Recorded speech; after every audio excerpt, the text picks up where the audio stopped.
కాంగ్రెస్ ప్రభుత్వం ప్రజాపాలన పేరుతో దరఖాస్తులను స్వీకరించడం చాలా మంచి నిర్ణయమన్నారు సిపిఐ జాతీయ కార్యవర్గ సభ్యుడు చాడ వెంకటరెడ్డి. కేసీఆర్ అహంకారం వల్లనే బీఆర్ఎస్ ఓడిందని అన్నారు.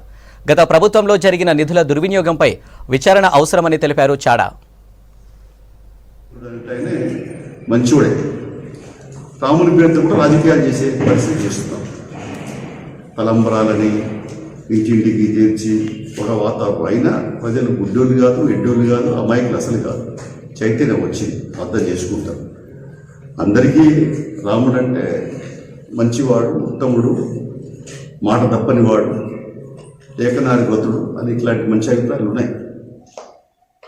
అది వ్యక్తిగత స్థాయిలో మన ఆధారానికి సంబంధించిన సమస్య. దాన్ని రాజకీయాలు ముద్దులుతారు కాబట్టి దాన్ని తీవ్రంగా ఖండిస్తున్నాం.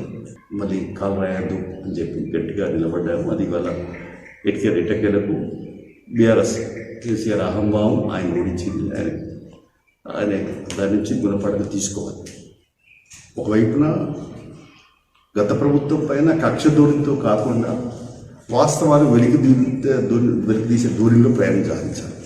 ఇప్పటికైతే ఆ రకంగానే ప్రతీకార చర్య కాకుండా ఒక పరిశీలన చర్యగా ఇప్పుడు రకరకాలుగా మాట్లాడుతుంది. బీజేపీలు వాళ్ళే అంటారు సిబిఐ ఎవరి చేతులకు ఇవ్వమ్మా, బీఆర్ఎస్ సిబిఐతో అంటారు.